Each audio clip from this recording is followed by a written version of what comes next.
Corona महामारी की दूसरी लहर से आज पूरा देश जूझ रहा है। इस महामारी को छत्तीसगढ़ में पांव पसारने से रोकने के लिए छत्तीसगढ़ सरकार लगी हुई है।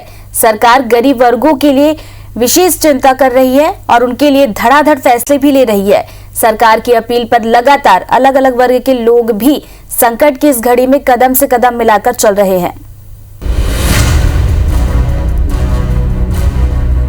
कोरोना वायरस की दूसरी लहर और लॉकडाउन से उत्पन्न परिस्थितियों में संकटग्रस्त और जरूरतमंद लोगों के लिए राज्य सरकार ने अपने दरवाजे खोल दिए हैं। मुख्यमंत्री भूपेश बघेल के निर्देश पर सरकार की ओर से जनहित में कई सकारात्मक कदम उठाए जा रहे हैं। कोरोना संक्रमण से बचाव के लिए सरकार ने अलग अलग मद से लगभग 1200 करोड़ रुपए के फंड जारी किए हैं, जिसमें आपदा मोचन निधि से लगभग 243 करोड़ रुपए, मुख्यमंत्री सहायता कोष से लगभग 73 करोड़ रुपए, अन्य मदों से लगभग 900 करोड़ रुपए जारी किए गए। इन मदों से सरकार ने कोविड-19 मरीजों के इलाज के लिए 36 विशेष कोविड अस्पताल और 66 कोविड केयर सेंटर्स की स्थापना की है, जिसमें वर्तमान में लगभग 7000 बेड की व्यवस्था है।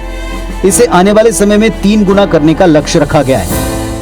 संक्रमण के फैलाव को रोकने के लिए सरकार ने टेस्टिंग, ट्रेसिंग और ट्रीटमेंट पर फोकस करने का निर्देश दिया है। पिछली लहर में टेस्टिंग कम हो रही थी, लेकिन इस बार सरकार ने टेस्टिंग कैपेसिटी को कई गुना बढ़ाया है। सरकार ने निजी अस्पतालों एवं पैथोलॉजी केंद्रों में कोविड जांच के लिए शुल्क का निर्धारण भी किया है, जिसके तहत RT-PCR जांच के लिए 550 रुपए, ट्रू नॉट टेस्ट के लिए 1300 रुपए और रैपिड एंटीजन टेस्ट के लिए 150 रुपए लिए जाएंगे।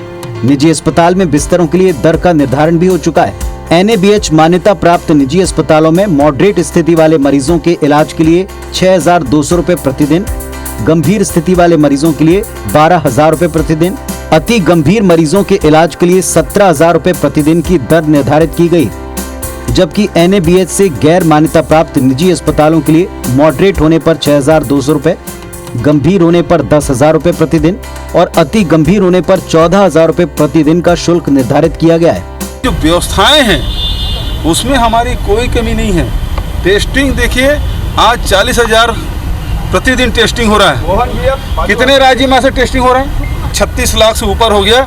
2 करोड़ 80 लाख जो जनसंख्या है उसके हिसाब से करें तो 12% से ऊपर आ रहा है। और कितने राज्य हैं जिसमें 12% वैक्सीनेशन हुआ है?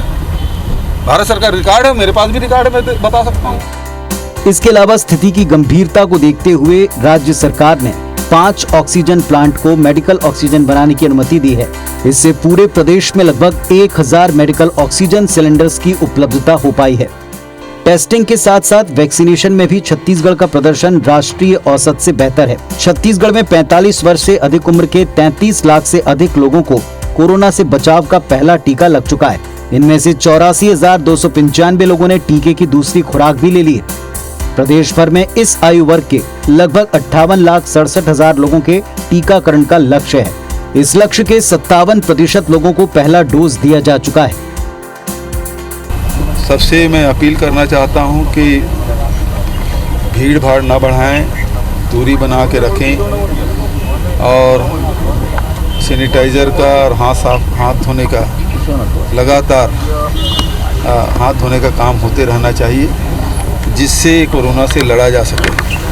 छत्तीसगढ़ में कोरोना संक्रमण के बढ़ते मामलों को देखते हुए हवाई और रेल यात्रियों के लिए नई गाइडलाइन के तहत छत्तीसगढ़ आने वाले हर यात्री को कोविड जांच की RT-PCR नेगेटिव रिपोर्ट दिखाना अनिवार्य है। ये रिपोर्ट भी छत्तीसगढ़ पहुंचने के पहले 72 घंटे के भीतर की होनी चाहिए।